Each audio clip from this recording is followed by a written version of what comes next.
Merci pour les familles célestes. Merci pour les familles célestes. Merci pour les anges. Merci pour les anges. Oh Abba. Oh Abba. Merci pour l'Esprit de Dieu. Merci pour l'Esprit de Dieu. Et merci pour les anges. Et merci pour les anges. À chaque fois que tu as voulu bénir un peuple, À chaque fois que tu as voulu bénir un peuple, tu lui as envoyé ton esprit, tu lui as envoyé ton esprit. tu lui as envoyé tes anges. Tu lui as envoyé tes anges. La bénédiction de ton peuple, La bénédiction de ton peuple, c'est ton Saint-Esprit c'est ton Saint-Esprit. et ce sont tes anges. Et ce sont tes anges. Merci d'être là ce soir. Merci d'être là ce soir. Donne gloire à ton nom Donne gloire à ton nom. et démontre-moi Et démontre-moi par l'atmosphère par l'atmosphère que je ne suis pas seul. que je ne suis pas seul. Ouvre la bouche et bénis le Seigneur. Oh, je veux te glorifier ce soir. Oh, je veux te glorifier ce soir.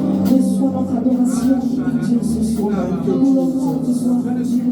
Honore-le ce soir. Je ne suis pas seul ce soir. Je ne suis pas seul. Honore-le ce soir.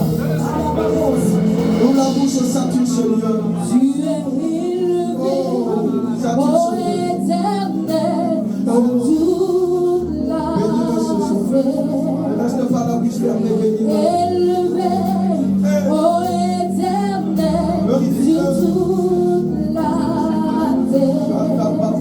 Ta gloire remplit tout le ciel et la terre. Ta gloire remplit tout le ciel Bénis-le ce soir. et la terre. Tu es élevé, ô éternel, sur toute la terre. Élevé, ô éternel, sur toute la terre. Ta gloire remplit tout le ciel et la terre. Ta gloire remplit tout le ciel.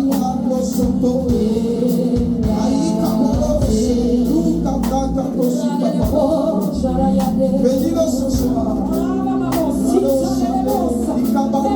Si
Jésus.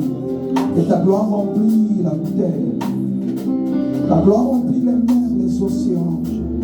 Il est dit que la gloire de Dieu éternel soit déversée sur toute la terre. Que la terre soit remplie de la connaissance de cette gloire, de la connaissance de cette gloire, de la connaissance de cette Shekinah, de la connaissance de cette doxa, comme les eaux remplissent le fond des mers. Ah, le temps est arrivé, Seigneur, pour que la terre soit inondée de la connaissance de cette gloire. De sorte que, après et avant toutes choses, Seigneur, il ne reste qu'un seul nom, et ce nom c'est Jésus-Christ. Ah. Avant et après, Seigneur, il ne demeure que ce nom excellent, ce nom merveilleux, ce nom dans lequel il y a la vie, ce nom dans lequel il y a la santé, le nom au-dessus de tout nom, ce nom dans lequel il y a tout ce qu'il faut pour l'épanouissement, Seigneur, de nos vies. On l'a dit, Seigneur, qu'a fait que je te connaisse. Jean a dit, la vie éternelle, c'est qu'on te connaisse toi. Ah, nous voulons élever ce beau nom ce soir. Nous sommes là pour une seule chose, Seigneur, pour élever ce nom de Jésus. Jean a dit que nous diminuons, Seigneur, et que ce nom soit élevé. Que celui qui est sur le trône de gloire soit élevé à tout jamais. Que le Jésus, notre amour, soit élevé à tout jamais. Nous sommes là pour te dire que tu es grand et que tu demeures le grand. Nous sommes là pour te dire qu'il n'y a personne qui soit comme toi. Nous sommes là pour te dire que nous avons besoin de toi pour tout, Seigneur. Sans toi, nous sommes incomplets. Sans toi, nous n'avons aucune vie. Notre vie, c'est toi. Notre amour, c'est toi. Notre protection, c'est toi. Notre sécurité, c'est toi. Oh, Jesus. Makato Shakabrando Sukabalato La Iko Sika Palinde Sika Palata Iko Soto Rodoboma Aika Bosika Palatua La Ila Bosika Bosika La Luka Suka Palianda Aika Palatua Akalinde Sika Palata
Célèbre le Seigneur ce soir. Célèbre le Père, célèbre le Fils, célèbre le Saint-Esprit. Parce que tu peux acclamer le conclave de la divinité.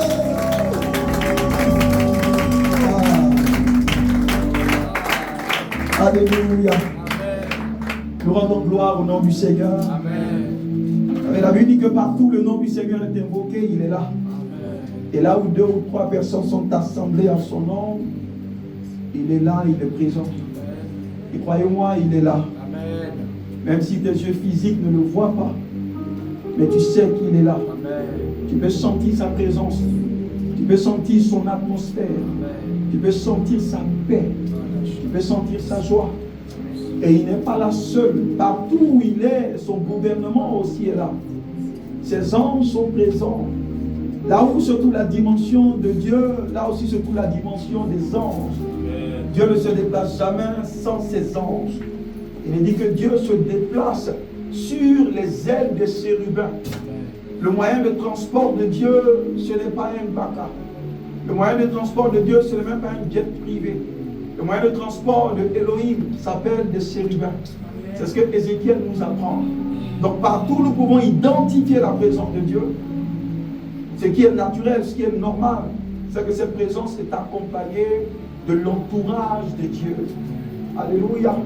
Et ces armées célestes, ces anges là sont là aujourd'hui. Et je peux glorifier le nom du Seigneur et vous assurer que ce lieu est rempli de personnes et rempli d'anges également. Parce que chacun d'entre nous a au moins un ange.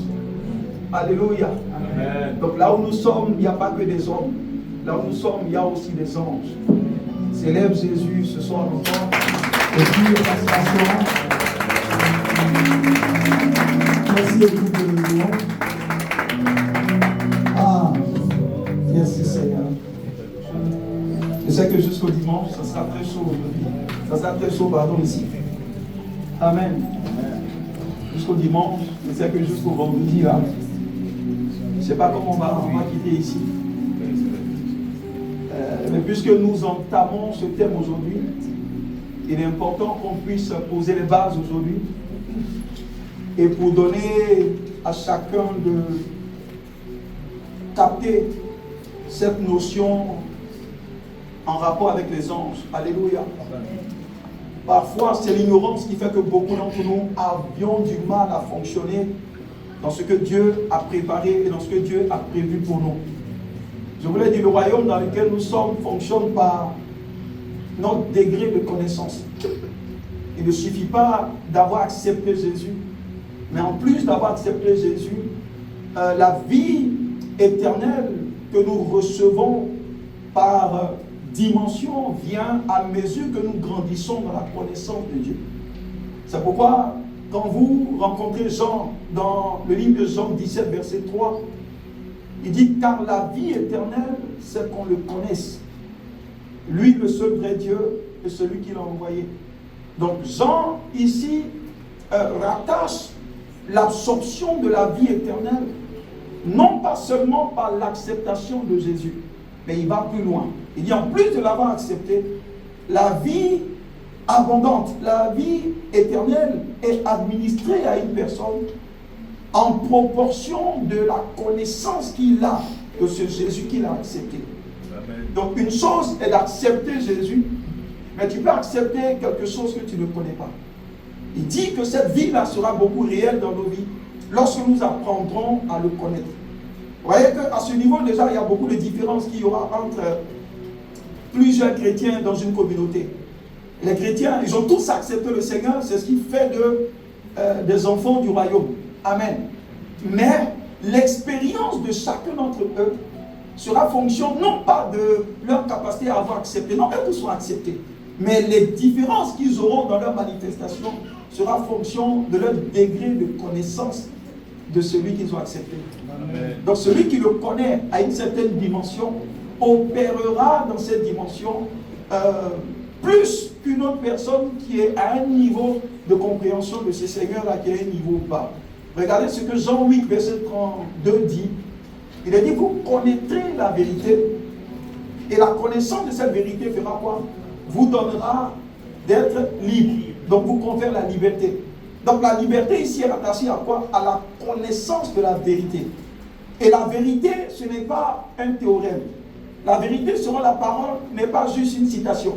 Mais la vérité est une personne.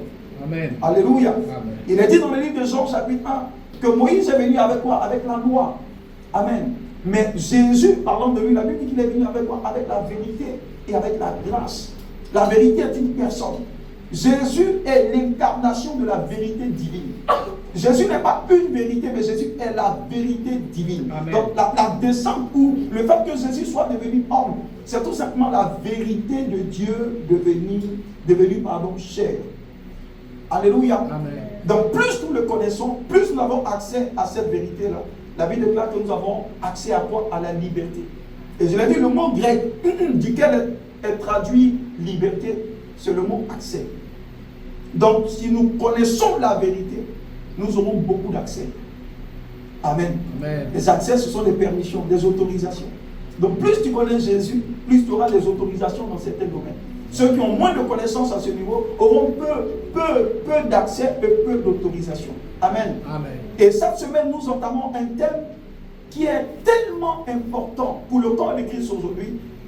Malheureusement, il y a tellement d'ignorance à ce niveau. Quand vous étudiez l'Ancien Testament et même le Nouveau Testament, vous allez voir combien ce thème-là était bien connu.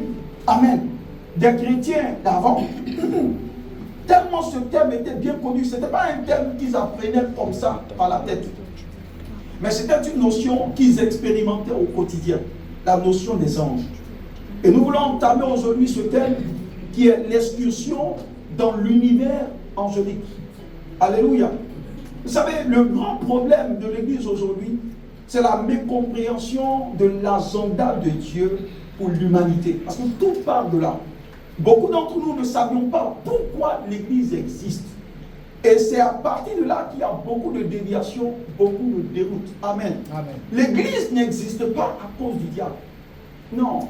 Le diable est juste il est une réalité minuscule dans le plan de Dieu pour la terre et pour la création. Satan est juste un petit projet dans le projet global de Dieu. L'Église n'existe pas à cause du diable. Mais aujourd'hui, on se rend compte que tellement le diable a été exalté dans nos églises et sur nos chairs, parfois on se pose la question, mais si le diable n'était pas là, qu'est-ce que l'Église allait prêcher? Qu'est-ce que l'Église allait faire?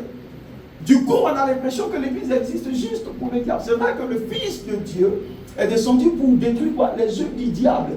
Mais ce n'est pas la finalité qui est de détruire les œuvres du diable. Quand on dit que tu vas en France, qu'il faut faire escale au Maroc, l'escale n'est pas la destination. Amen. Alléluia.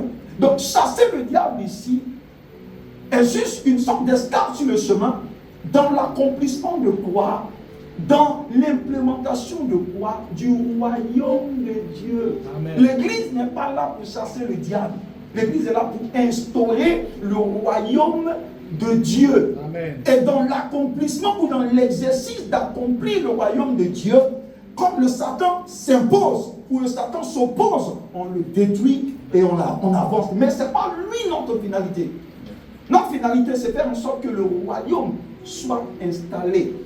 Parce que le Seigneur a dit à Adam, il dit quoi? Il lui a dit de dominer sur toute la surface de la terre. Et Jésus a dit, dans le livre de Matthieu 4, verset 17, il a dit, répondez-vous, pourquoi? Parce que le royaume des cieux est déjà là, est à portée de main. Donc quand vous étudiez les Écritures du début jusqu'à la fin, vous allez voir que le but pour lequel l'Église existe, c'est pour implémenter quoi? Le royaume de Dieu. Donc l'Église devient comme un organisme vivant. L'Église devient comme une entité spirituelle. L'Église devient comme une stratégie. L'Église devient comme la race de guerre, comme Jérémie chapitre 51 le dit. Pourquoi? Pour accomplir le plan de Dieu. Amen. Donc l'Église, c'est comme un marteau entre les mains de Dieu pour accomplir le royaume. Alléluia. Amen. Donc l'Église n'existe pas pour l'Église. L'Église existe pour le royaume. C'est pourquoi si l'Église ne comprend pas que nous restons simplement dans la dimension de l'Église, dans la dimension de paix et de délivrance, et puis c'est fini, on aura raté la raison pour laquelle l'Ecclésia existe. L'Ecclésia est la stratégie. Pourquoi? Pour implémenter le royaume de Dieu. Si l'Église s'arrête au niveau de l'Église, elle aura échoué. La finalité de l'existence de l'Église, c'est le royaume. Amen. Et la plupart du temps, 90% de la mentalité chrétienne est fixée sur l'Église, au détriment du royaume. Quand vous lisez Ésaïe, quand vous lisez le Nouveau Testament, il dira quoi? Il dira que le royaume, son gouvernement est sur son épaule. Quand vous lisez même le livre d'Apocalypse, la Bible dit que vous êtes un royaume de prêtres et de sacrificateurs. Mais aujourd'hui, c'est une expression qui n'est pas trop entendue, parce que l'Église ne comprend pas la raison pour laquelle elle existe. Quand tu ne sais pas la raison pour laquelle une chose existe, tu peux en abuser. Quand tu ne connais pas la raison pour laquelle une machine fonctionne, tu peux détruire la machine. Quand tu ne sais pas pourquoi une réalité existe, tu peux abuser. Donc tout vient de pourquoi la chose existe. Pourquoi tu existes. Pourquoi tu es là. Parce qu'il y a un pourquoi pour tout. Et le pourquoi de l'Église, c'est pourquoi? C'est pour accomplir le royaume de Dieu sur la terre. Alléluia. Amen. Le jour où on prêchera, où j'enseignerai sur la notion du royaume de Dieu, je toucherai à cet aspect. La terre est juste l'extension du royaume céleste de Dieu. Parce que la puissance d'un roi, je vous ai dit, réside sur sa capacité à annexer des terres. Dieu est déjà roi au ciel. Comment il doit démontrer qu'il est puissant? C'est en créant une terre encore ou un autre environnement sur lequel il étend son règne. Plus le terrain, la superficie du territoire qu'un roi supervise, plus il est vaste, plus le roi est puissant. Amen. Donc c'est la notion que l'Église aujourd'hui ne touche même pas. Parce que la majeure partie de nous sommes arrêtés dans l'escale, sans arriver à la destination. Vous voyez pourquoi l'Église dans l'ancienne alliance, dans l'Église primitive, avait beaucoup de puissance, mais aujourd'hui, aucune puissance. Ils n'étaient pas nombreux hier, mais regardez leur impact. Mais nous sommes nombreux aujourd'hui, mais aucun impact. Parce que nous ne comprenons pas, nous n'avons pas l'intention et l'idée derrière cet agenda-là qu'on appelle l'Église. Alléluia. Amen. Et Dieu a pourvu à tout pour accomplir quoi? Son royaume.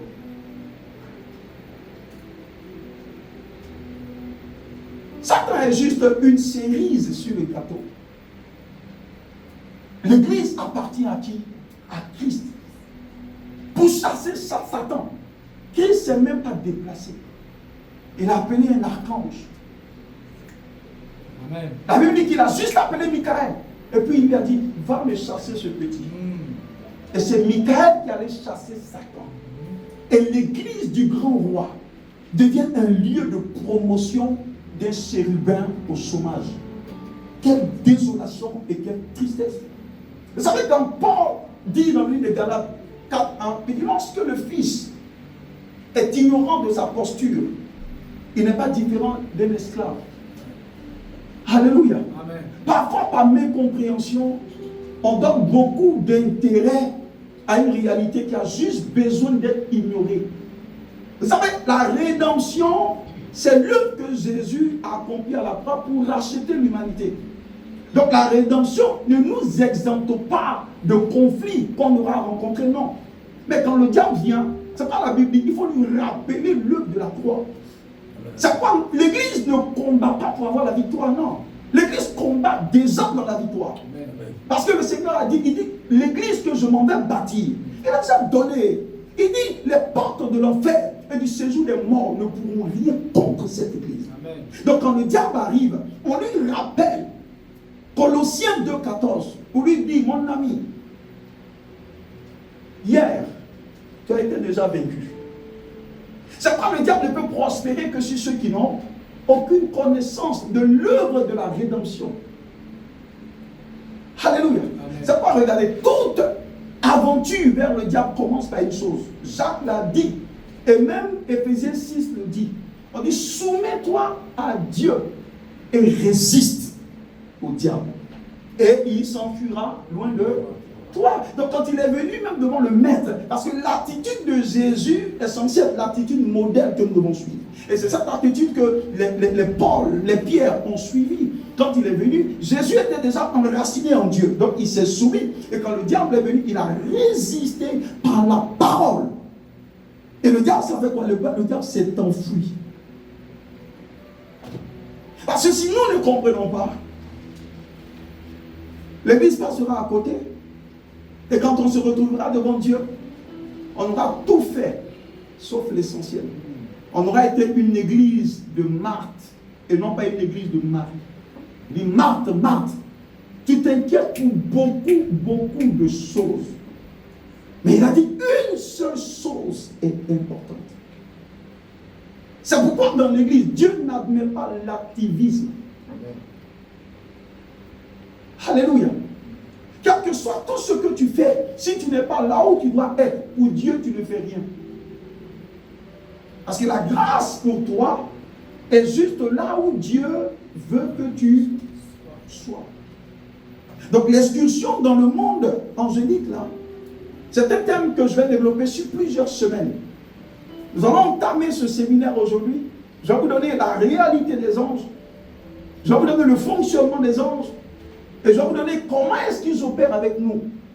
Parce que vous savez, un jour, il n'y a pas trop longtemps, quand j'ai vu pas mal de choses qui étaient dites contre nous, j'entendais beaucoup de choses. Non, mais que telle chose leur arrive, que telle chose leur arrive. Et quelqu'un m'a appelé, il m'a dit, mais il faut que tu ailles bâtir des hôtels, hein, parce que tout ce qui vient contre toi, là, c'est...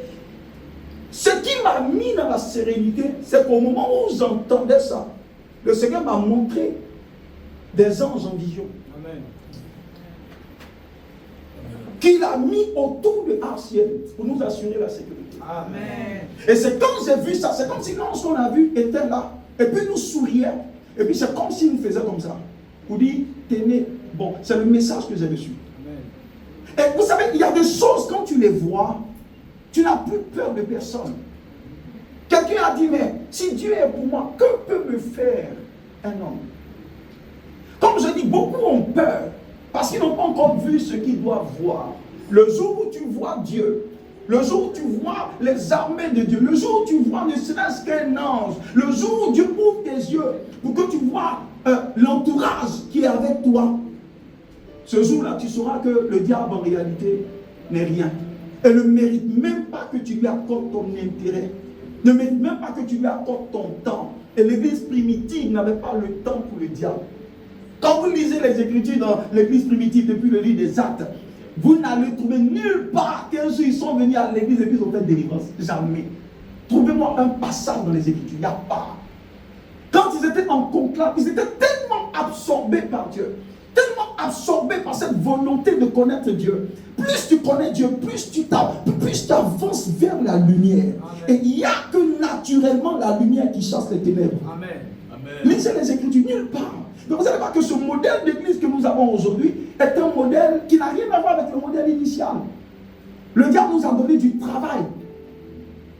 Parce que celui de qui tu parles beaucoup, ce que tu ne sais pas, tu es un commercial silencieux pour cette personne. Et le diable a bien fait de faire en sorte qu'aujourd'hui nos pupitres soient des lieux où on fait son exaltation. Et c'est ça. C'est ça.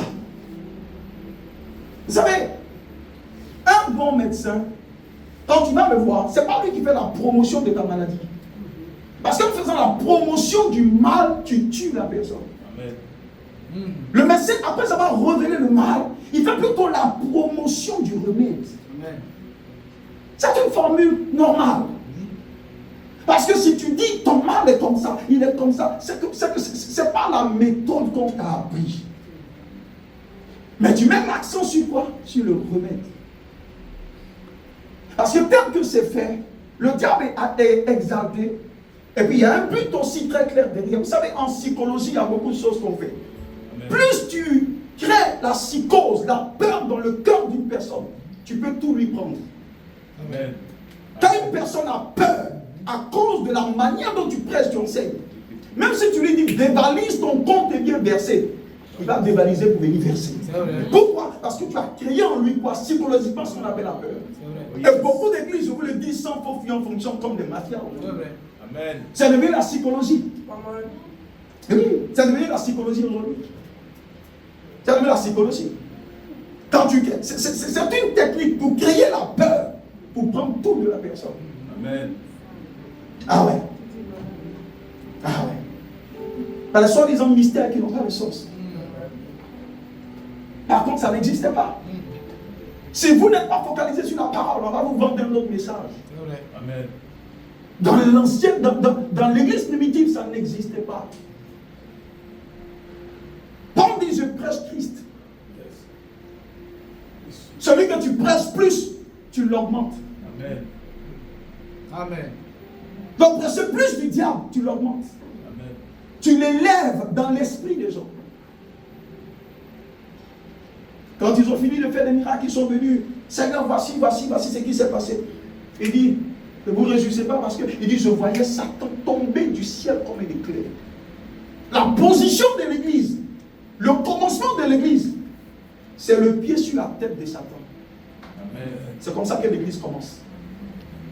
Donc pourquoi réveiller encore une réalité sur laquelle nos pieds déjà sont sensibles? Donc en fait, du coup, ce qui arrive aux gens, c'est l'exaltation du diable qui donne le poids au diable. Parce que celui dont tu parles plus, tu l'augmentes. Vous savez pourquoi Paul dit que le faible dit qu'il est fort? Parce que tu fonctionnes comme Dieu. Tu fonctionnes. Dieu, la première fois que Dieu a créé quelque chose, c'était par la parole. La première fois que Dieu a parlé, ce n'était pas pour communiquer, c'était pour créer. Donc tout ce que le fils du royaume prononce, il l'amplifie. Donc si Dieu arrive, il dit, ton nez est gros. Au même moment où il a dit, le nez va commencer à grossir. Parce que ce qui sort de la bouche d'un enfant de Dieu, c'est comme ce qui sort de la bouche de Dieu. Il a dit que la lumière soit. Et puis boum, la lumière est venue. Donc tout ce que tu dis, tu l'amplifies. Ah, je ne peux pas avancer parce que esprit de famille, ouf, tu l'as fait grossir. Amen. Ah, je ne peux pas avancer parce que dans ma famille, ouf, tu l'as fait grossir.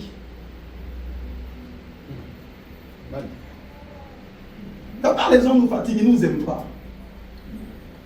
Parce qu'on dit la vérité. Alléluia.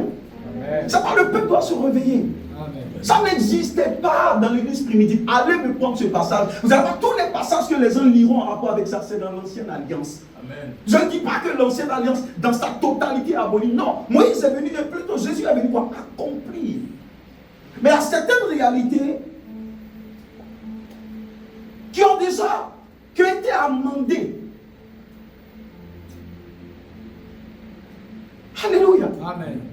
Je suis là pour faire l'exaltation de Dieu et des anges qu'il a mis auprès de toi. Mais on te prêche toujours des démons qui sont autour de toi, mais jamais on te dira que des anges sont autour. Qu'est-ce qui se passe? Quelle est cette supercherie? Quelle est cette mafia dans laquelle nous sommes aujourd'hui? Dans quoi est-ce que nous sommes? Dans quoi est-ce que nous sommes? Toujours des séminaires sur le diable, mais aucun séminaire sur ceux qui sont avec toi. Amen. Élisée a dit à Géasi, il dit, ta peur vient du fait que tu ne vois pas ce que je vois. Vous savez, votre assurance, votre certitude vient de ce que vous avez déjà vu. Quand tu as vu le diable, quand tu as vu Dieu, pardon, le diable ne peut plus t'effrayer. Amen. Géasi avait peur. Il dit, Seigneur, ouvre ses yeux, que les écailles tombent de ses yeux. 2 Rois chapitre 22. 2 Rois 6, pardon. La Bible dit quoi? Quand les yeux de Géasi se sont ouverts, qu'est-ce qu'il a vu? Il a vu des anges aussi autour. Il a vu des anges de feu. Et c'est là que Géasi a été apaisé. Ceux qui sont avec nous sont plus forts et plus puissants que ceux qui sont dans le monde. Nous ne nions pas la présence du diable et des démons. Non, mais le diable opère déjà à partir d'une posture de défaite. Mais nous, l'Église, nous opérons et nous fonctionnons à partir de la position de victoire dans le nom de Jésus. Et ce soir, j'annonce la puissance de l'ascension dans la vie de chacun d'entre nous au nom de Jésus. Alléluia. Alléluia. Et je voudrais ce soir, en juste quelques minutes, introduire ce thème-là. Et demain, nous allons aller un peu plus loin. Et jusqu'au dimanche, le Seigneur nous aidera. Alléluia. Ce qui est important de comprendre, c'est que l'homme n'est pas le seul projet de Dieu. L'homme n'a jamais été le seul projet de Dieu. D'ailleurs, quand nous lisons les Écritures dans le livre de Genèse, nous nous rendons compte que avant que l'homme ne soit créé, Dieu a créé plusieurs autres réalités. On vous parlera de l'eau qui existait, on vous parlera des êtres dans l'eau que Dieu a créés. On vous parlera des monstres marins, des poissons, tout ça. On vous parlera également de la faune, des herbes, des arbres. Donc du coup, on se rend compte que l'homme n'a pas été le seul projet. D'ailleurs, même, vous allez voir quand vous lisez les Écritures qu'il est dit, si 5 jours Dieu a travaillé, et l'homme a été créé quoi? Le 6e jour. Donc ça veut dire du 1er jusqu'au 5e jour, Dieu a travaillé. Et dans la création de Dieu, il a créé plusieurs civilisations qui ont leur monde et fonctionnent dans leur dimension. L'homme n'a été créé que le 6e jour. Et le 7e jour, la Bible dit que Dieu se reposa. La Bible n'a pas dit que Dieu a arrêté de créer. Mais la Bible dit que le 7e jour, il s'est reposé. Alléluia. Donc vous allez voir quand vous suivez la manière dont les choses fonctionnent, Dieu travaille avant de se reposer. Mais le jour de repos de Dieu coïncide avec le jour 1 de l'homme qui commence avec le repos. Donc le premier jour de l'homme commence avec quoi? Avec le repos de Dieu. Donc ça veut dire que quand on vient en Christ, notre vie avec Christ commence par la position de repos avant de travailler. Mais Dieu commence par le travail avant de se reposer. Alléluia. Mais c'est très important pour nous de comprendre cela. Dieu a créé la faune, Dieu a créé la flore, Dieu a créé les minéraux, Dieu a créé beaucoup d'autres choses. Donc l'homme n'est pas le seul projet et l'homme ne sera pas le seul projet de la création de Dieu. Mais quand vous analysez comment est-ce que Dieu fonctionne avec l'homme, vous saurez qu'il y a une différence entre la manière dont Dieu fonctionne avec l'homme et la manière dont Dieu fonctionne avec les autres créations. C'est pas quand vous lisez profondément les Écritures, la Bible dira que les réalités qui ont été créées sont simplement des créatures de Dieu. Et vous allez voir un autre type de relation qui existe entre Dieu et l'homme. C'est comme le propriétaire, par exemple, de Mercedes. Le propriétaire de Mercedes, il a des véhicules qu'il crée, qu'il appelle Mercedes. Il a aussi des enfants qui sont sortis de lui. Donc si son nom de famille c'est Mercedes, donc il appellera ses véhicules Mercedes, il appellera aussi ses enfants Mercedes.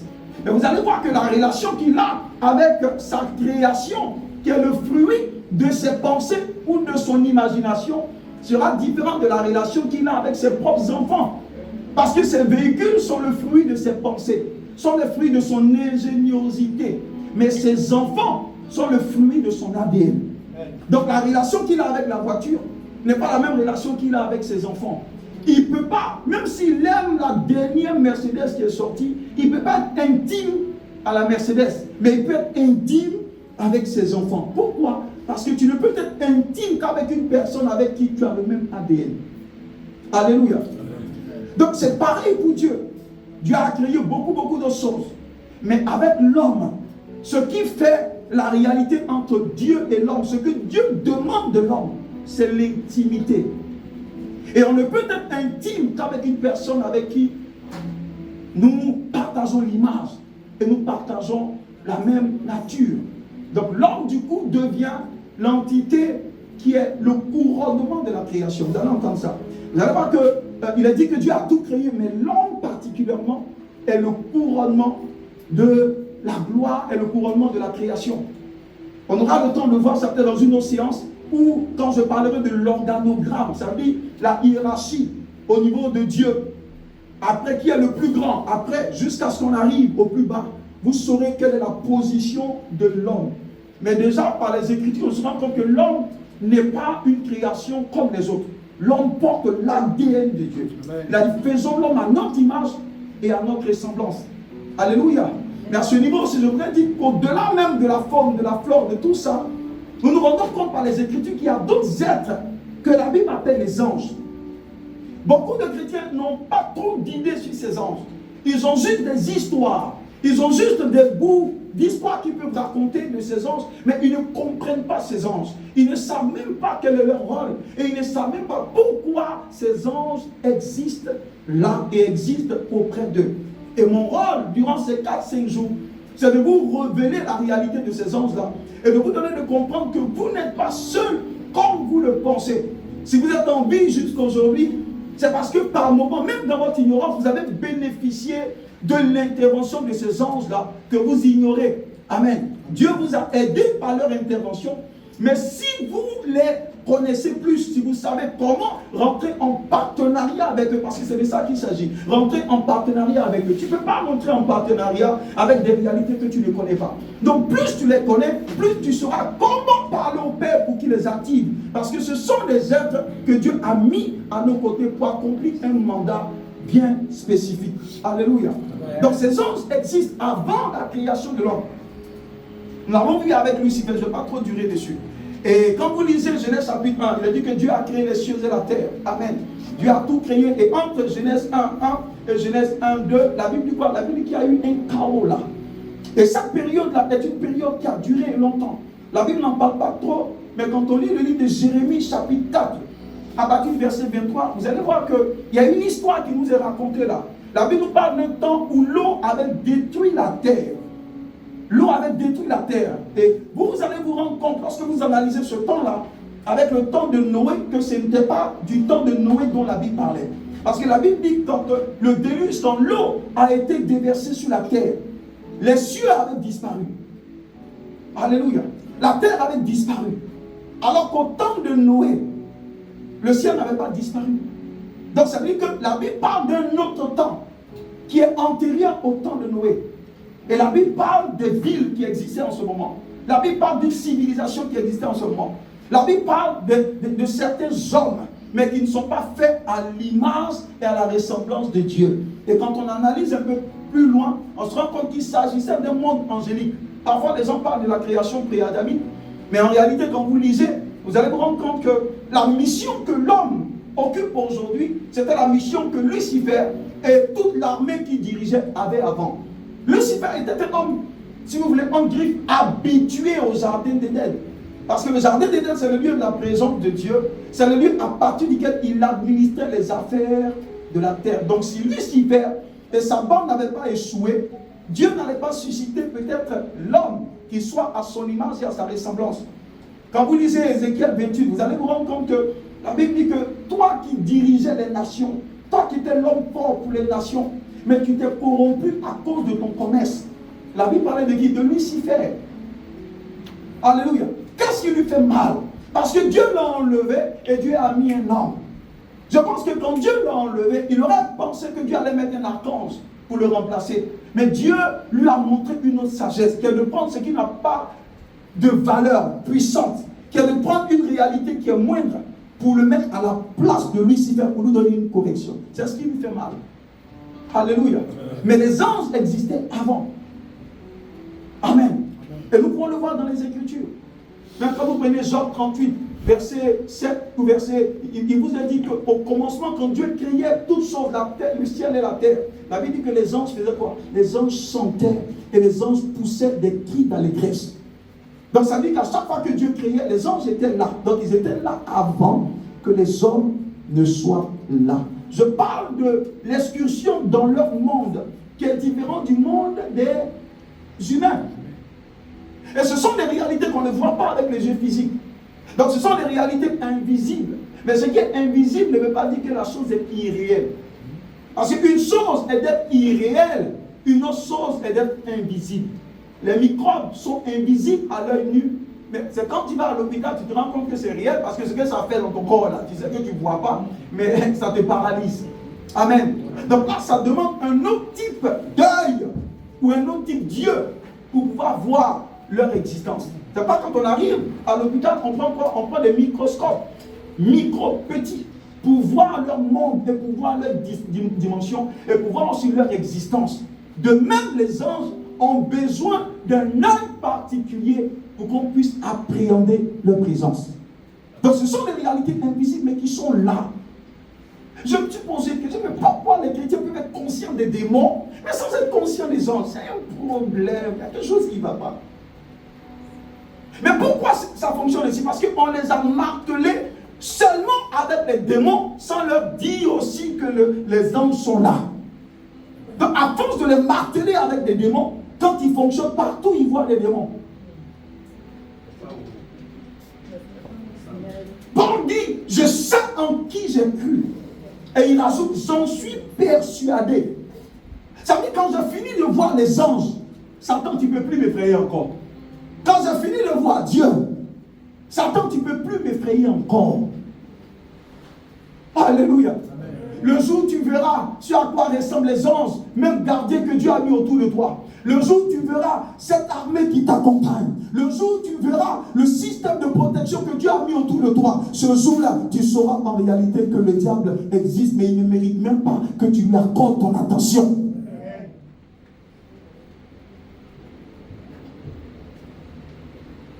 Alléluia. Élisée était serein quand l'armée était là.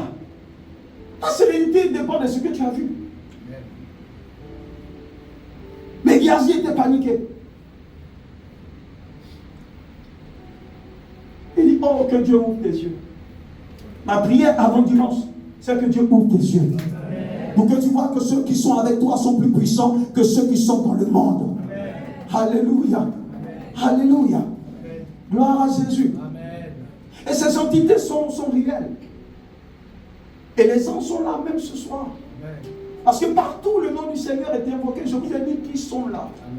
L'une des particularités de ces hommes, c'est que, je vous l'ai dit, la relation que Dieu a avec les hommes est une relation beaucoup plus poussée que celle qu'il a avec les anges. Donc ce que Dieu nous dit, ne le dit pas. Ils ne comprennent même pas le salut, ils ne comprennent même pas la rédemption. Parfois, ils se demandent, mais comment un si grand Dieu peut venir mourir à cause de cela? Qui sont-ils? Donc, à chaque fois que l'évangile est annoncé, les anges sont assis et puis ils écoutent aussi la parole de Dieu. Ils écoutent pour comprendre. Et c'est quand l'homme parle de l'évangile, vous allez voir ce que vous ne faites pas. Si Dieu ouvre vos yeux, vous verrez les anges en train de le faire. Pendant que la parole est annoncée, que la révélation de Jésus est donnée, tu vas entendre les anges crier waouh, waouh. Alors que toi, tu es là comme si c'est quelque chose de normal. Pour eux, c'est extraordinaire. Écoutez, la Bible dit en Éphésiens 3, verset 10, que c'est par l'Église que les réalités dans les cieux, les dominations, les principautés doivent comprendre le mystère caché en Dieu. Donc, c'est en nous écoutant qu'ils ont accès au mystère de Dieu. Donc ça veut dire que nous avons un accès beaucoup plus proche, beaucoup plus large de Dieu que les anges ne l'ont. Oh, si tu pouvais savoir, si tu pouvais voir ceux qui t'accompagnent au quotidien, si tu pouvais voir ces entités qui veillent sur toi au quotidien, si tu pouvais voir leur dimension, si tu pouvais voir leur forme, ce jour-là tu arrêterais d'avoir peur. Pourquoi le Seigneur dit ne t'effraie point? Il a dit à Josué ne t'effraie point. Il sait ce qu'il disait. Il a déjà provisionné à ta sécurité. Il dit que ton cœur ne se trouble point. En d'autres termes, est-ce que ma fille, est-ce que mon fils quand même voit ce que j'ai mis autour? Pourquoi tu ne vois pas l'expérience? Pourquoi tu ne vois pas ces anges agir? Parce que tu ne crois pas en leur existence. Je voulais dire ce royaume. Tu n'as pas les choses parce que tu es dans le royaume. Tu as les choses parce que tu crois en les choses. C'est différent. Jésus disait qu'il te soit fait selon ta foi. Ta foi est sponsorisée par ce que tu sais. Donc si tu ne sais pas, tu ne peux pas avoir. Seigneur, guéris-moi. Ok. Il ne dit pas forcément tu es guéri. Il dit qu'il te soit fait selon ta foi. Donc ça veut dire que le challenge, c'est le degré de ta foi. Si ta foi n'est pas au niveau, tu n'auras pas. Et tu diras, Seigneur Jésus, mais tu as... Non, il dira, je t'ai dit qu'il te soit fait selon ta foi. Donc c'est ta foi qui devient la devise, la monnaie qui te permet d'acquérir les choses de Dieu. Que sais-tu? Ta foi ira toujours dans la direction de ce que tu sais. Amen. Alléluia. Alléluia. Amen. Et le mot ange, venez envoyer. C'est d'eux que je parle. Envoyer. Quand vous prenez l'expression hébraïque, le mot utilisé c'est malak. Qui veut dire ange, envoyer, messager. Pourquoi l'expression messager a été donnée? C'est que la plupart du temps, ce sont des entités que Dieu a toujours utilisées pour envoyer des messages aux hommes sur la terre. Parce que l'expression ange, par moment, est utilisée pour ces êtres célestes. Cette même expression, par moment, peut être utilisée aussi pour les hommes. Parce que le Seigneur a parlé à l'église, aux 7 églises, et il leur a dit qu'il parle à l'ange de l'église. Là, il faisait allusion au pasteur. Donc le mot ange vient du mot hébreu malak, est du mot grec agélos, qui veut simplement dire envoyé, qui veut dire messager. Parce que dans l'administration des œuvres du Seigneur, des choses de Dieu, Dieu les a mandatés pour accomplir, j'ai envie de dire, une mission auprès des saints. Et c'est ce que Hébreux chapitre 1, verset 14 dit. Il dit, les anges ne sont-ils pas des esprits administrateurs que Dieu a mis auprès de vous pour accomplir leur ministère? Donc ça doit être un peu inquiétant pour nous si nous n'arrivons pas à capter le ministère de ces anges-là. Nous devons nous poser la question et dire au Seigneur, mais tu as dit, mais pourquoi est-ce que nous n'arrivons pas à voir la réalité de ces anges dans nos vies? Alléluia. Donc leur rôle, c'est d'accomplir une chose, d'accomplir des œuvres, d'accomplir une mission du Seigneur auprès des saints. Donc ça veut dire déjà que là où chacun d'entre nous est, il y a des anges que Dieu a affectés. Il y a des anges que Dieu a affectés. Donc Dieu t'a affecté des anges. Mais si tu n'en es pas conscient, comment tu peux les voir? Et David aussi qui le dit dans le psaume 103, verset 20. Il dit, bénissez l'Éternel, vous, ces anges puissants en force, qui exécutez sa parole. Il dit, bénissez Dieu, vous, ces anges puissants qui exécutez sa parole. Je vous l'ai dit ici, écoutez-moi bien. Parfois, il y a quelque chose d'assez... On est très critique parfois sur certaines choses. Parce qu'aujourd'hui, l'évangile est tel que si tu n'es pas conduit par l'esprit pour savoir qu'il y a quelque chose qui s'est glissé là qui n'est pas correct, tu risques d'être emporté par tout vent de doctrine. La Bible dit les temps dans lesquels nous sommes sont tellement critiques parce qu'il y aura tout vent de doctrine. Aujourd'hui, quand vous prenez le New Age, c'est une religion. Mais ils diront parfois beaucoup de choses qui ressemblent à la parole de Dieu, mais en réalité qui ne sont pas la parole de Dieu. Alléluia. Vous savez, c'est ce que l'homme a ajouté sur ce que Dieu a dit qui a détourné l'homme. Donc à chaque fois que tu ajoutes un iota, ça peut détourner toute une congrégation. C'est quoi le Seigneur a dit? Il dit n'ajoutez rien et ne retranchez rien. Dans le livre de Genèse, c'est ce que Adam a dit là qui a gâté l'affaire. Il a dit, dis à la dame qu'elle ne mange pas, qu'on ne touche, qu'on ne mange pas. Il a dit, il ne faut pas toucher. Ne pas manger puis ne pas toucher, ce n'est pas la même chose. Dieu a dit, il ne faut pas manger. Il dit, Dieu dit, il ne faut pas manger, et puis il ne faut même pas toucher. Donc quand la dame touche, qu'elle n'a rien, elle dit, ah, monsieur a dit, si elle touche, il va mourir. Mais depuis elle touche, ça fait 15 jours, je suis là. Donc si tu as dit un qui est faux, c'est que le deuxième aussi est faux. Donc si tu as dit de toucher, si je touche, il y a un problème. Si je touche, il n'y a pas de problème. Donc je peux manger, il n'y aura pas de problème aussi. Donc s'il ne rajoutait pas, ne touche pas, la dame n'allait pas manger. Alléluia. Donc c'est très important pour nous de comprendre. Il dit bénissez Dieu pour ces anges qui obéissent à la parole de Dieu. Et je vous l'ai dit, aucun homme ne peut envoyer son ange. Vous allez entendre souvent, j'envoie. Non, c'est un abus. Non, tu ne peux pas envoyer un ange. L'ange travaille pour toi, mais l'ange n'est pas à ta commande. Même Jésus, quand il s'est retrouvé devant Pilate, Pilate a dit, mais Pilate a commencé à le menacer. Il dit, mon ami, il faut faire affaire, on va quitter ici. Voilà, ce que tu veux faire, on va quitter ici, parce que je suis capable d'appeler mon Père pour qu'il m'envoie des légions d'anges. Il n'a pas dit, je vais activer les anges. Il dit, j'appelle mon Père. Aucun homme de Dieu ne peut envoyer des anges. Il n'y a que la sorcellerie qui peut commander aux esprits. C'est ce qui fait la différence entre la sorcellerie et l'œuvre de Dieu. Parce que dans l'œuvre de Dieu, l'esprit de Dieu n'est pas à ta commande. Amen. Mais dans l'œuvre du diable, c'est eux qui commandent les esprits. C'est ça la différence. Donc aucun homme ne peut envoyer un ange. Comment je peux? Écoutez, voilà, écoutez-moi bien. La police existe pourquoi? Pour le peuple. Leur rôle, c'est de défendre le peuple. Mais est-ce qu'ils obéissent à ta commande? Est-ce que c'est toi qui les commandes? Non. C'est l'autorité de laquelle ils dépendent. Mais ils sont là pour toi. Les hommes sont là pour les saints, mais à la commande de Dieu. C'est pourquoi Jésus a dit, il dit, je prie le Père, parce que c'est sa parole qui attire les anges. Et il est dit ici dans le psaume 103, il dit qu'ils obéissent à la parole de Dieu.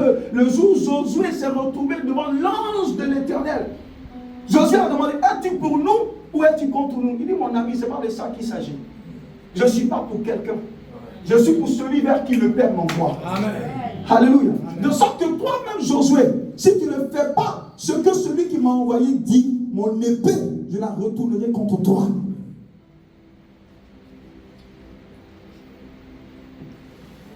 Qui exécute la parole de Dieu.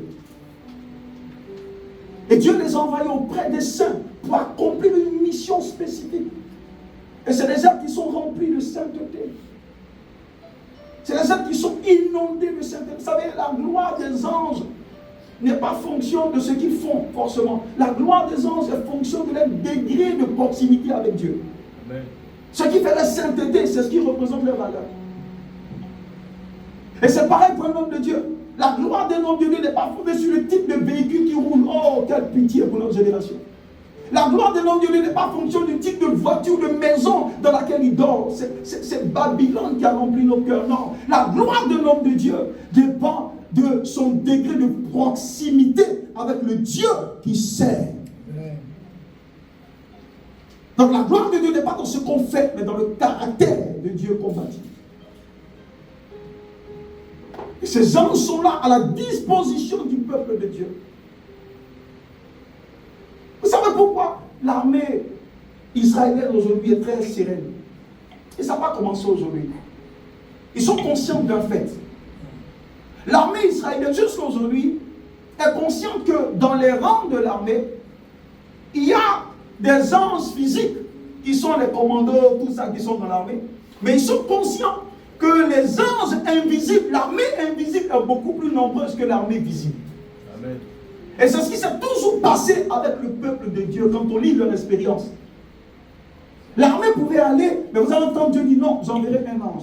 Par contre, vous entendez qu'un seul ange a été capable d'exterminer 152 personnes, 152 000 personnes. Mais quand le peuple de Dieu est ignorant du système de protection que Dieu a mis autour de lui, comment le Père peut aider si tu n'aides pas les anges à t'aider, si tu les mets au chômage, tu veux combattre à leur place, alors qu'ils sont là pour accomplir une mission exacte auprès des saints que nous sommes. Et après ce rendez-vous, tu laisseras les anges faire le travail. Amen. Tu laisseras les anges faire le travail. Amen. Tu n'as pas idée souvent quand tu dors de ce qui se passe. Il y a des hommes qui quittent au village en rêve, en esprit, qui viennent vers... Mais attends, pendant qu'ils arrivent, oh Seigneur, il y a un ange de feu autour qui fait comme ça. Si jamais, après ce rendez-vous, c'est ce qui t'arrivera. Après ce rendez-vous, c'est ce qui t'arrivera. Quelle que soit cette bande de hors-la-loi qui viendront de certains endroits sataniques et démoniaques pour attenter à ta vie, ils rencontreront l'armée d'anges que le Seigneur a mis auprès de ceux pour assurer leur sécurité. Aucune œuvre de la sorcellerie ne pourra, aucune œuvre des ténèbres ne pourra, aucune œuvre de malédiction ne pourra, parce que les anges ont été tapis là auprès des saints de Dieu. Le Seigneur a dit que personne ne touche à mon moine.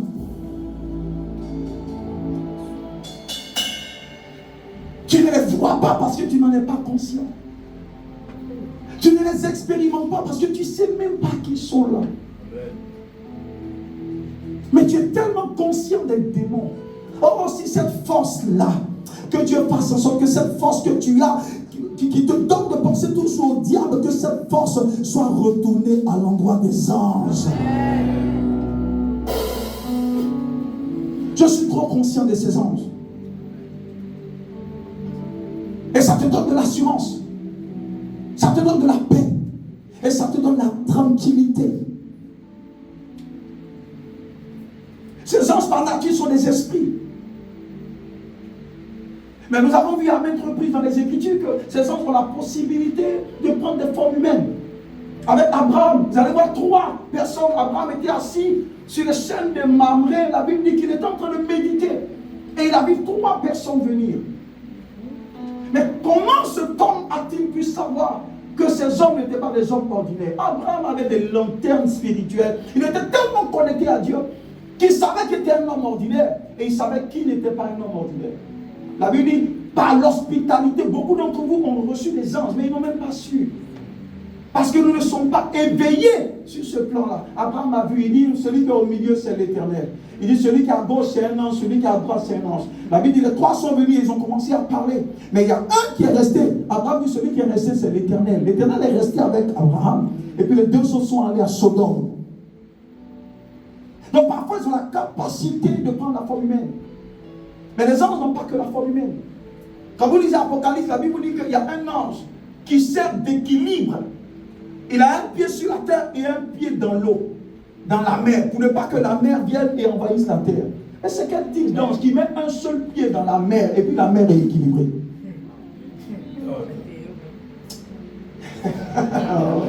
Diable, Satan. Hey! Est-ce que tu sais qui tu sais?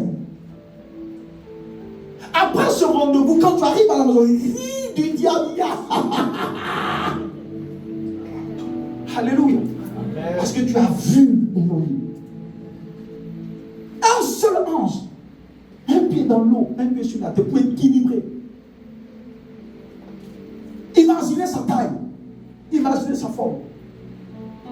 Les anges ils sont les multiformes, ils sont les multiformes. On vous dira que certains ont des ailes, certains ont la forme humaine, certains ont 6 ailes, d'autres ont 4 ailes. Il y a des anges même qu'on appelle, qui ont plusieurs yeux sur eux. La Bible déclare que dans l'île d'Ézéchiel que le trône de Dieu est environné d'anges. Parce que même à ce niveau, je vais arriver quand je parlerai d'organigramme. Amen. Je parle juste d'anges en général, mais ils sont hiérarchisés. Dieu se déplace sur les chérubins. Une face de lion, une face de taureau, et puis une face d'aigle. Ça passe de le mot, l'expression monstre là, c'est pas pour le diable. Arrêtons. Il n'y a pas plus monstrueux que ce qui est autour de Dieu. Si les monstres sont là pour faire peur, nous devons comprendre que nous sommes des monstres pour faire peur aux monstres qui essaient de nous faire peur. Des êtres avec plusieurs yeux. Et Dieu se déplace sur les chérubins. Et il y a même des anges qu'on appelle des roues. Pendant que les chérubins se déplacent, la Bible dit qu'ils sont sous les chérubins. Et c'est eux qui permettent à Dieu de se déplacer. Et ils ont des yeux partout.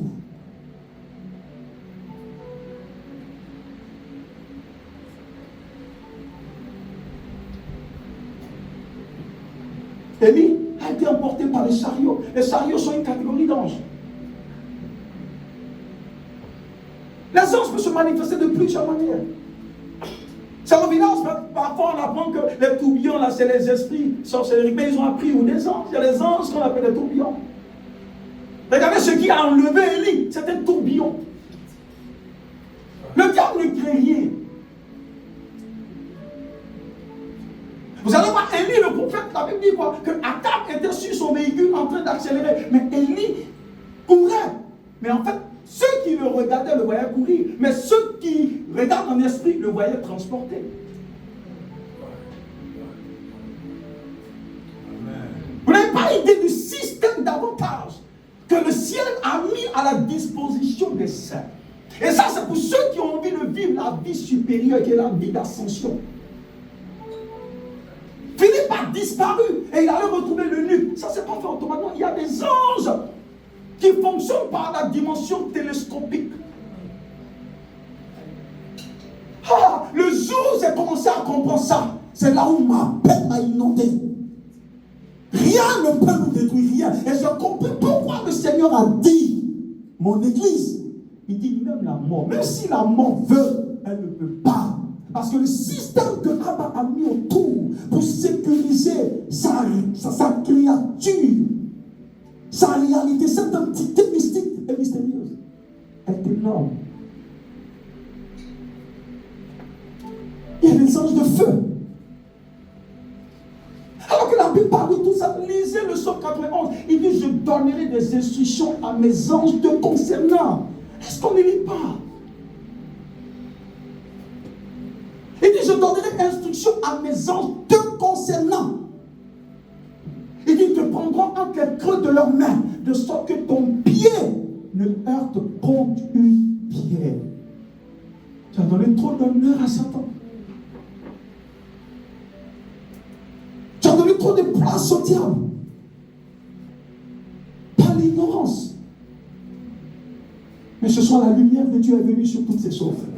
Quand le diable viendra, tu n'auras pas besoin de faire beaucoup. Tu lui diras, hey, monsieur, pardon, je te connais ici. Retire-toi de moi et tu avanceras parce que l'agenda et le plan de Dieu pour toi est énorme. Au nom de Jésus. Alléluia. Alléluia.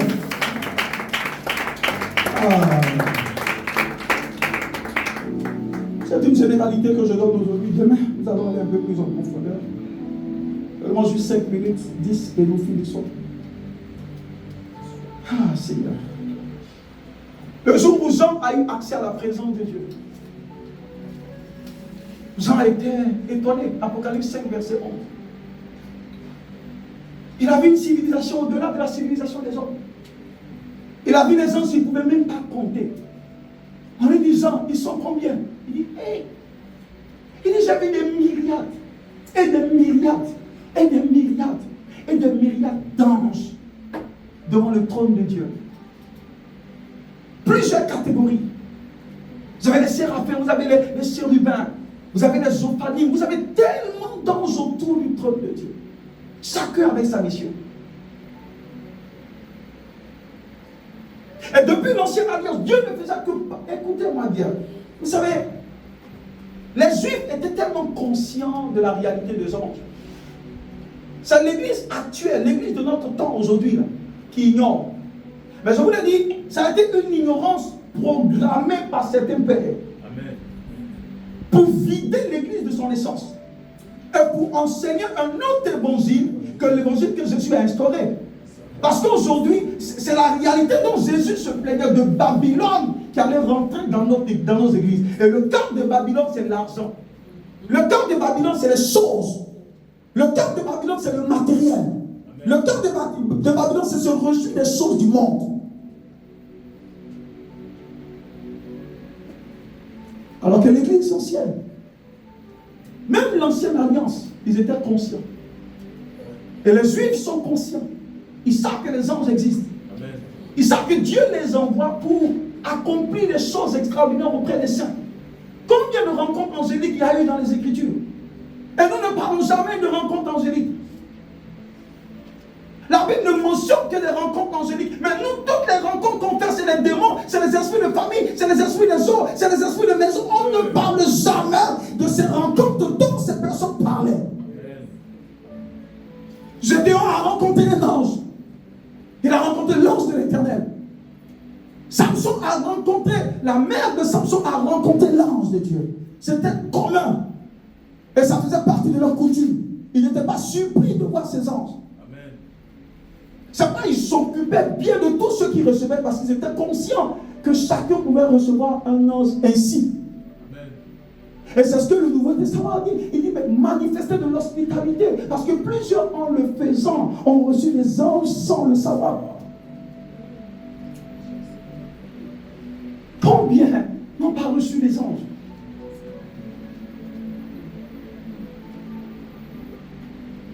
Même dans la nouvelle alliance, on n'en parle pas.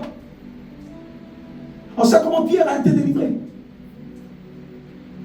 Pierre, ce Pierre, c'était le Pierre comme dans notre temps actuel. Il était en prison. Comme c'est souvent ce qu'on prend pour expliquer les prisons. Mais Pierre n'a pas combattu avec le diable. Pierre louait. Amen. Et le ciel a libéré un ange.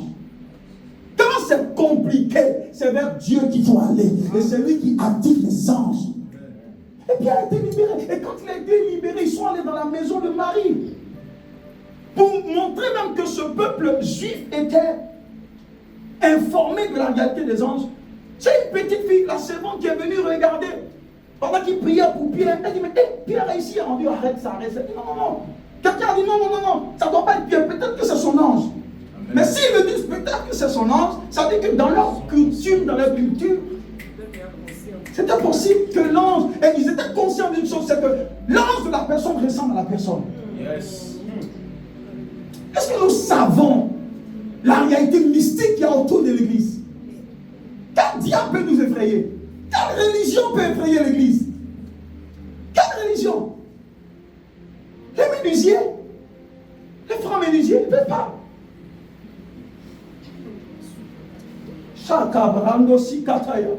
Ça réduit à rien notre Seigneur. Il dit c'est certainement son ange.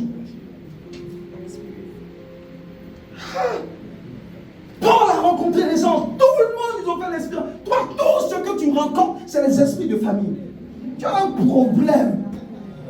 C'est un lavage de cerveau. Et l'église doit se lever. Nous ne sommes pas contre le fait que le diable existe, oui. Nous ne sommes pas contre le fait que les démons existent, oui. Mais Jésus n'a pas tant donné d'importance. On n'a pas fait peur à l'église pour régner sur l'église, pour dominer l'église. Non, on doit juste proclamer la grandeur et la victoire de la croix de Jésus-Christ sur Satan et sur sa parole. Clamer le nom de Jésus et proclamer la victoire de Jésus. Non, je veux faire comme Paul, je veux faire comme Pierre, non pas faire comme ce qu'on voit aujourd'hui.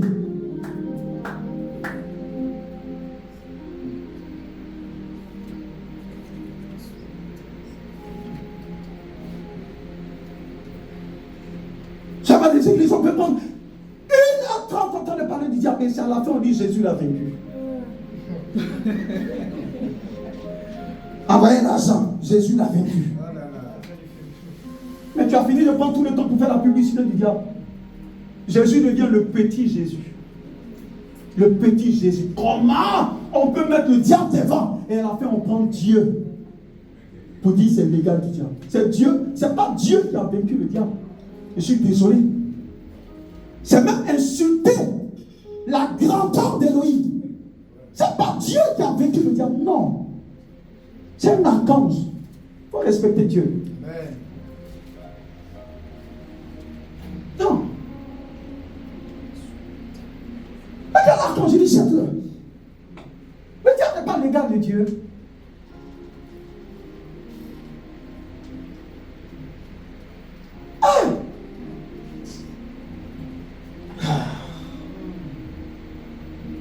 Ces anges sont nombreux. Suffisamment pour chacun d'entre nous. Amen. À cause du temps, je vais m'arrêter là. Tu as juste 2-3 minutes. Vous savez comment on active ces anges-là? En proclamant la parole de Dieu. Amen. Je voulais dire, ces anges ne nous obéissent pas. Ils obéissent à la parole de Dieu que nous pratiquons. Amen.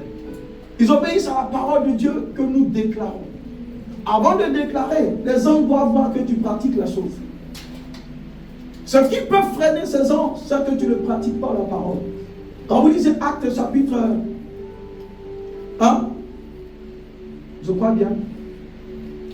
Actes chapitre 1, oui, Actes chapitre 1, verset 1. Il dit ce que Jésus a commencé à faire et ensuite à enseigner. Jésus était un pratiquant de la parole. Les anges t'attendent, tu les as mis trop longtemps au chômage. Tu sais pourquoi tu as toujours fouetté dans le dos les nuits, toujours on te frappe, parce que tu veux faire le combat à leur place. Tant tu es chair et le sang. La vie dit c'est réalité, la chair et le sang ne peuvent pas. Un homme pour combattre un homme. Un ange pour combattre les démons. Toi tu veux combattre les démons. C'est pas que tu es fouetté chaque nuit. Parce que tu ne les laisses pas faire le travail. Mais après ce rendez-vous, tes anges vont rentrer en action. Tiens pas debout et en juste 2 minutes, commence à parler en esprit.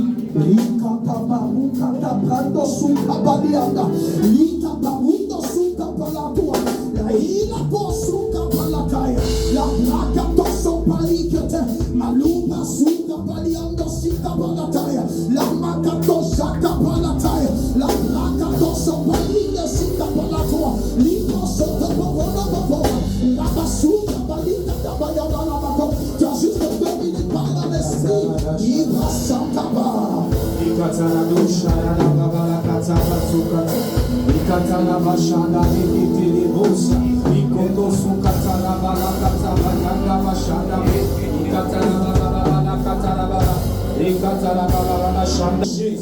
Alléluia. Écoutez ceci. On n'adore pas les anges. À chaque fois que Il y a eu des apparitions. On l'a vu avec Jean, avec plusieurs. Où ils avaient voulu se prendre. Ils sont tellement glorieux que quand tu les vois là, le premier réflexe que tu auras, c'est de vouloir les adorer.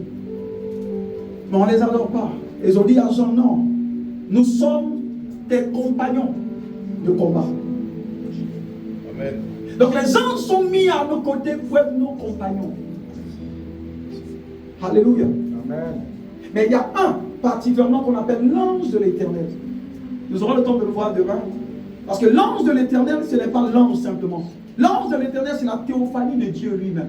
Et ça, c'est le Fils. Même dans le livre d'Apocalypse, chapitre 1, Jean l'a vu. Vous allez voir que lui, quand il se prosterne devant lui, il ne dit pas, ne te prosterne pas. Amen.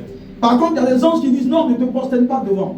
Mais il y a un que la Bible appelle l'ange de l'Éternel. C'est toujours accompagné de l'ange de l'Éternel. Et c'est l'ange de l'Éternel qui apparaît à Gédéon. Et l'ange de l'Éternel est celui aussi qui est resté avec Abraham. Donc quand vous lisez les Écritures, quand vous faites la différence, vous saurez qu'il y a des anges normaux, mais il y a un qu'on appelle l'ange de l'Éternel. Parce que je vous ai dit, le mot ange, c'est l'envoyé, c'est le messager. Lui, c'est le Fils, c'est le Seigneur Dieu, qui est différent de Dieu. Genèse 1, 26, Dieu créa. Genèse 2, 7, le Seigneur Dieu fait. Donc Dieu crée et le Seigneur Dieu fait. Et le Seigneur Dieu, c'est le Fils. Alléluia. Lui, on l'adore. Parce que lui fait partie de la divinité. Le Père, le Fils, le Saint-Esprit. Mais les anges sont nos compagnons. Hébreux 1,14, ils ont été mis. Écoutez-moi bien. Quand la police qui est censée veiller sur la population ne le fait pas, elle rend compte. Aucun ange ne peut refuser de veiller sur toi parce qu'ils ont déjà reçu le mandat de veiller sur toi. Amen. La seule chose qui manquait, c'est que tu n'en étais pas conscient. Mais après ce rendez-vous, que tes yeux les voient, Amen. que tes mains les touchent, Amen. en rêve qui t'apparaissent, Amen. physiquement qui t'apparaissent, Amen. de tout combat qui se présenteront devant toi, tu n'auras pas à combattre. Les anges parleront, les anges interviendront. Amen. Tu déclencheras simplement et les anges accompliront dans le nom de Jésus. Après ce rendez-vous, aucun malheur ne t'arrivera. La Bible dit dans le livre de Somme 91 que Dieu donnera instruction à ses anges te concernant. Ils te prendront entre les deux de leurs mains, de sorte que ton pied ne heurte qu'aucun pied. Tu n'es pas seul. Amen. Tu n'es pas seul. Amen. Tu es accompagné. Mieux, tu es même escorté dans le nom de Jésus-Christ. Qu'il en soit ainsi que les écailles de tes yeux tombent. Et de même que Géasi les a vus après la commande d'Élie, le prophète, Élisée, le prophète, je proclame que les écailles tombent de tes yeux afin que tu les vois en rêve, vois-les comme Jacob les a vus sur cette échelle qui montait et dont le bout touchait le ciel. Tu les verras. Tu vois ces anges que le ciel a mis à tes côtés pour assurer ta sécurité. Les anges de protection sont avec toi. Les anges de protection sont avec toi. Les anges de la prospérité sont avec toi. Les anges de la faveur sont avec toi. Les anges de la guérison sont avec toi. Les anges de la délivrance sont avec toi. Les anges de la grâce sont avec toi. Tu n'es pas seul. Tu as accompagné et ne l'oublie jamais. Je vais endommager cette conscience que tu as des démons pour remplacer cette conscience par la conscience de la présence de ces anges. Que cela soit enraciné dans ton esprit dans le nom de Jésus. De sorte qu'au lieu d'avoir peur, tu puisses fonctionner dans l'assurance et dans la certitude que procure la parole de Dieu dans le nom de Jésus. Est-ce que tu peux célébrer Jésus ce soir?